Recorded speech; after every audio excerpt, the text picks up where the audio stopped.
اعوذ باللہ من الشیطان الرجیم بسم اللہ الرحمن الرحیم الحمد للہ رب العالمین والصلاة والسلام علی اشرف الانبیاء والمرسلین وآلہ الطیبین الطاہرین المعصومین ولعنۃ اللہ علی اعدائہم اجمعین اما بعد فقد قال اللہ تعالی وتبارک فی القرآن الکریم بسم اللہ الرحمن الرحیم حافظوا علی الصلاة والصلاة الوسطی وقوموا للہ قانتین۔ پروردگار عالم قرآن مجید میں ارشاد فرما رہا ہے کہ نمازوں کو پابندی کے ساتھ پڑھو، خاص طور سے درمیانی والی نماز کی پابندی کرو۔ وقوموا للہ قانتین، اور اللہ کے سامنے بالکل خضوع و خشوع کے ساتھ کھڑے ہو، یعنی تمہیں یہ پتہ ہونا چاہیے کہ ہم اللہ کی بارگاہ میں کھڑے ہوئے ہیں، کسی اور کی بارگاہ میں نہیں۔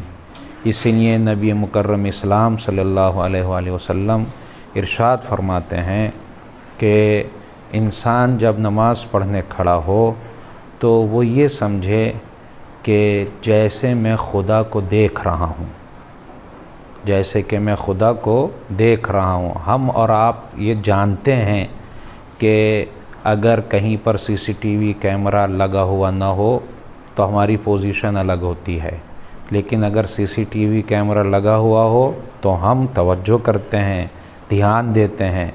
تو اسی طرح رسول اللہ نے فرمایا کہ یہ سمجھو کہ تم خدا کو دیکھ رہے ہو، یعنی تمہیں پتہ ہے کہ سی سی ٹی وی کیمرہ لگا ہوا ہے، اللہ کو دیکھ رہے ہو تم، اللہ سامنے ہے تمہارے۔ جس کو پتہ نہیں ہوتا کہ سی سی ٹی وی کیمرہ لگا ہوا ہے یا نہیں، وہ کچھ بھی کر لیتا ہے، لیکن جس کو پتہ ہوتا ہے وہ تھوڑا دھیان دے کر چلتا ہے۔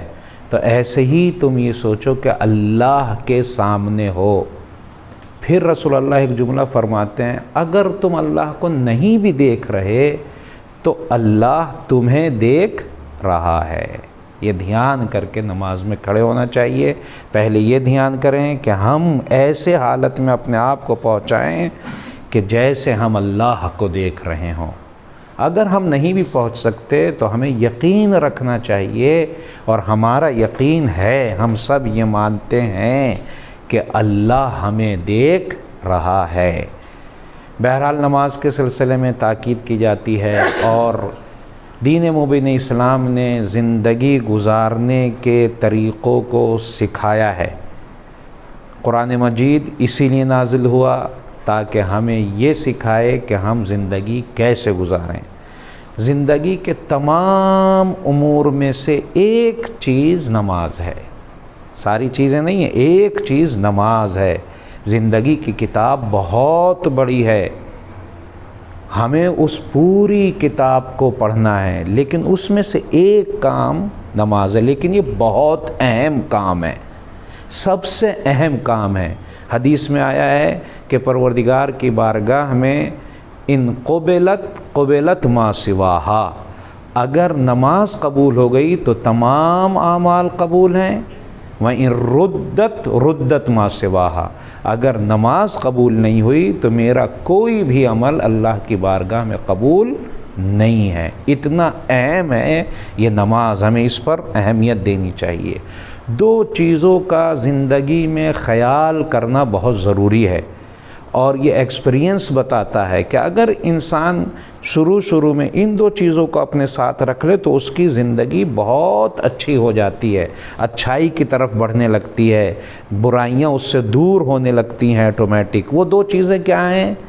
ایک قرآن مجید اور ایک نماز۔ یعنی اگر میں اپنے آپ کو قرآن کے ساتھ کر لوں روزانہ، یا اپنے کو بٹھاؤں قرآن کے پاس اور اس سے کچھ نہ کچھ سیکھوں، کچھ حاصل کروں، تو وہ دوسری چیز اللہ کی بارگاہ میں جاؤں اور اس سے فریاد کروں، اس سے باتیں کروں، تو یہ زندگی ہماری اچھائیوں کی طرف بڑھتی ہوئی نظر آئے گی اور برائیاں ہم سے دور ہوتی ہوئی نظر آئیں گی۔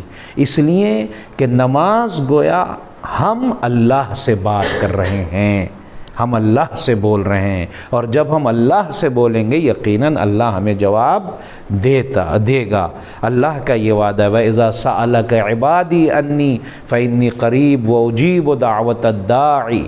اللہ کا وعدہ ہے کہ اے رسول آپ سے میرے بندے سوال کرتے ہیں تو ان سے کہہ دیجئے جب تم مجھے پکارتے ہو تو میں تمہارا جواب دیتا ہوں۔ ٹھیک ہے کہ تم نہیں سن پاتے لیکن تمہارا جواب میری طرف سے آتا ہے، اللہ ہمیں بھولتا نہیں ہے۔ تو ہم اللہ کے سامنے اپنے کو پیش کریں، یہ دو کام بہت اہم ہیں، ایک قرآن مجید کے ساتھ بیٹھ کر اور ایک اللہ سے باتیں کر کے۔ علماء کہتے ہیں کہ قرآن مجید ایسا ہے کہ گویا اللہ آپ کو جواب دے رہا ہے، اللہ بول رہا ہے، آپ سن رہے ہیں، اللہ کہہ رہا ہے، آپ سمجھ رہے ہیں۔ نماز کا ہے آپ بول رہے ہیں، اللہ تک بات پہنچ رہی ہے۔ تو باتیں کیسے ہوتی ہیں؟ ایک آدمی بولتا ہے دوسرا سنتا ہے، ایسی تو باتیں ہوتی ہیں۔ نماز میں آپ بولے اللہ نے سنی، قرآن میں آپ چپ رہے اللہ بول گیا، اللہ بول کر آپ کو جواب دیتا ہے۔ اور علماء کی زندگی میں ایسا دیکھا گیا ہے کہ وہ قرآن کے ذریعے سے اپنے پورے دن کے کاموں کو پتہ لگا لیتے تھے کہ آج کیا ہونے والا ہے۔ قرآن کوئی مردہ کتاب نہیں ہے، ایسی کتاب نہیں ہے کہ لکھ دی اور لکھنے والا مر گیا، نہیں، قرآن زندہ ہے، اللہ روزانہ اس میں بولتا ہے۔ یہ ہمارے اوپر ہے کہ کیسے ہم تیار کریں۔ بھائی جب مجھے لینگویج نہیں آتی، میں نے تیار نہ کیا ہو، کسی نئے ملک میں جاؤں تو کیا بولنے والے نہیں بولتے؟ وہاں بولنے والے بولتے ہیں، لیکن چونکہ مجھے وہ لینگویج نہیں آتی اس لیے میں ان کی بات نہیں سمجھ پاتا۔ ایسے ہی ہم چونکہ قرآن سے اپنے آپ کو، ہمارا ذہن تیار نہیں ہوا ابھی، ہم قرآن کے پاس نہیں بیٹھے اس لیے ہماری سمجھ میں نہیں آتا۔ لیکن اگر ہم آہستہ آہستہ اپنے کو دوست بنا لیں قرآن کا تو پھر قرآن کی زبان ہماری سمجھ میں آنے لگے گی، یہ گارنٹی ہے، یہ ضروری۔ آپ یہ نہیں سمجھیں کہ قرآن عربی میں ہے، پہلے عربی سیکھو پھر فلاں کام کرو، یہ کرو وہ کرو۔ یقیناً عربی میں ہے لیکن آپ سمجھ سکتے ہیں۔ وہ کیسی زبان ہے؟ عربی صرف ذریعہ ہے، بلکہ یوں کہوں میں تو بہتر ہے، قرآن کی لینگویج عقل کی لینگویج ہے، عربی لینگویج نہیں ہے۔ عربی کا فونٹ ہے، عربی کا ٹیکسٹ ہے۔ جیسے بالکل میں آپ کو مثال دوں کہ جیسے آپ واٹس ایپ پر میسیج لکھتے ہیں تو انگریزی کے الفابیٹ ہوتے ہیں، جب انڈین لوگ میسیج لکھتے ہیں انگریزی کے الفابیٹ، لیکن ایسا کہ وہ انگریز نہیں سمجھ پائے گا، ایسا کہ انگریز نہیں، کیونکہ آپ نے لکھا السلام علیکم ورحمۃ اللہ وبرکاتہ، آپ خیریت سے ہیں، تو جیسی آپ نے وہ آپ لکھا وہ انگریز تو سمجھ نہیں پا رہا آپ، تو وہ ٹیکسٹ عربی ہے لیکن زبان عقل کی ہے قرآن کی۔ تو جو بھی قرآن کے پاس بیٹھے گا، مولائے کائنات علی ابن ابی طالب علیہ السلام نہج البلاغہ میں ارشاد فرماتے ہیں کہ کوئی بھی قرآن کے پاس نہیں بیٹھتا مگر یہ کہ قرآن اس کو کچھ دے کر ہی بھیجتا ہے۔ تو بس ہماری ذمہ داری ہے کہ ہم قرآن کے پاس بیٹھیں اور نماز میں جائیں۔ یہ دو اہم چیزیں ہیں جن کا خیال ہمیں کرنا ضروری ہے۔ ویسے تو بہت سے احکام ہیں، انشاءاللہ آہستہ آہستہ آہستہ آہستہ جتنا ہو سکے گا بیان کریں گے، لیکن اب ہم آ رہے ہیں زندگی کے اہم کام نماز کی طرف، جو کہ اہم ہے۔ اللہ بھی راضی ہوتا ہے، ہماری زندگی بھی اس سے سدھرتی ہے۔ اس نماز کو پڑھنے کے لیے 3 چیزوں کا خیال ضروری ہے۔ 3 چیزیں ہوتی ہیں نماز میں، ایک ان میں سے سب سے پہلی چیز ہے مقدمات نماز۔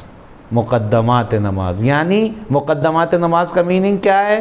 یعنی نماز سے پہلے جن چیزوں کا خیال کرنا ضروری ہے ان کو کہا جاتا ہے مقدمات نماز۔ نماز سے پہلے جن چیزوں کا خیال کیا جائے گا وہ 5 چیزیں ہیں، 5 اہم چیزیں ہیں جن کو ہمیں خیال کرنا ہے. آج ہم مختصر اس کو بتائیں گے، لیکن پھر ہر ایک کے بارے میں تفصیل سے بیان کریں گے، ایک ایک دن لیں گے ہم ہر چیز کے بارے میں، لیکن آج مختصر سی وضاحت دیں گے 5 چیزوں کی. کیا ہے وہ مقدمات نماز؟ سب سے پہلے اہم بات یہ ہے کہ ہم طہارت کا خیال کریں. کس کے پاس آ رہے ہیں؟ ایسے پروردگار کی بارگاہ میں آ رہے ہیں کہ جو نجاستیں اس سے دور ہیں. تو ہم اگر اس کی بارگاہ میں آنا چاہتے ہیں تو ہمیں پاک ہونا چاہیے. ہم پاک ہوں، پاک ہونا چاہیے. اور یہ پاک 2 طرح کا ہے. ہمارا جسم بھی پاک ہو، کپڑا بھی پاک ہو، اور ہم اندرونی بھی پاک ہوں، اندر سے بھی ہم پاک ہوں، جن کو ہم وضو کہتے ہیں، جن کو ہم غسل کہتے ہیں، جن کو ہم تیمم کہتے ہیں. انشاءاللہ ان سب چیزوں کے بارے میں بحث کریں گے. ایسا نہیں کہ ہم نے دھو لیا اور کر لیا، اور یہ نہیں. جسم پاک اور اندرونی بھی پاک ہونا ضروری ہے. دوسرا کیا؟ وقت کا خیال ضروری ہے. اگر نماز کا وقت 12:25 پر ہوتا ہے اور میں 12 بجے پڑھ لیتا ہوں تو کوئی فائدہ نہیں ہے. بہت سے لوگ کہتے ہیں چلو قضا کر کے پڑھ لیں گے، ایک ساتھ مغرب اور عشاء کے ساتھ ظہر عصر کے پڑھ لیں گے. پڑھ تو لیں گے، وہ بعد میں پڑھ لیں گے، آپ قضا کر لیں گے، لیکن جو وقت پر پڑھتے آپ وہ چیز رہ گئی، آپ کی وہ چیز چھوٹ گئی آپ سے.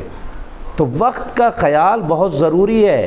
اس لیے کہ بالکل آپ سے کہا جائے، ڈاکٹر اگر آپ سے یہ کہے کہ فلاں ٹائم آپ یہ دوا کھائیے گا یا انجیکشن لگوائیے گا، اور آپ اس کے 12-14 گھنٹے کے بعد جا کے لگوائیں، تو پھر ہو سکتا ہے کبھی کبھی ایسا ہو جائے کہ وہ انجیکشن آپ کو نقصان پہنچا دے، وہ دوا آپ کو نقصان پہنچا دے.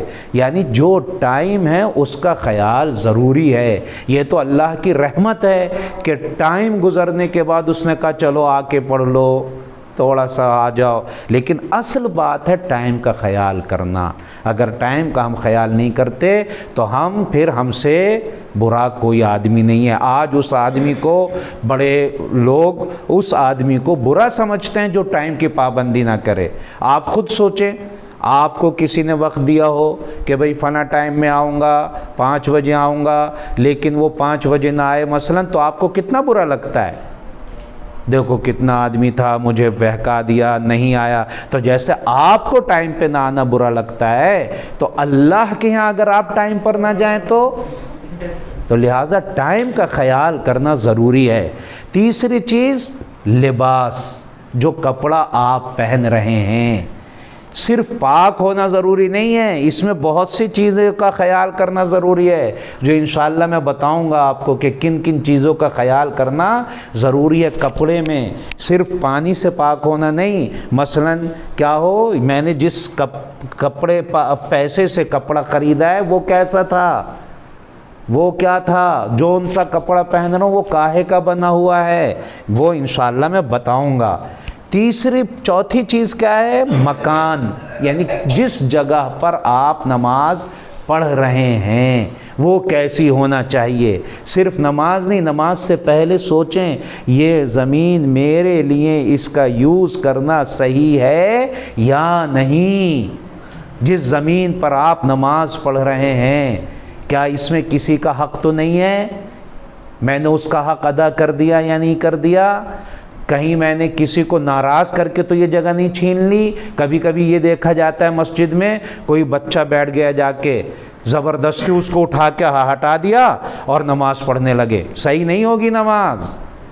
ہاں، اس کو راضی کر کے سمجھا کے اس کو بالکل اچھی طرح سے بتا کے بیٹا یہاں آپ نہیں بیٹھو، یہاں پر بیٹھو، تب صحیح ہو جائے. لیکن آپ اگر زبردستی ہٹا دیں وہاں سے تو پھر گڑبڑ ہے. وہ بچہ چونکہ راضی نہیں تھا. مسجد تو سب کی ہے، کوئی میری آپ کی تھوڑی ہے، سب کی ہے، بچے کی بھی ہے، بڑے کی بھی ہے. خیال کرنا. تو میں انشاءاللہ اور بھی چیزیں ہیں پلیس کے سلسلے میں، مکان کے سلسلے میں بیان کریں گے آہستہ آہستہ.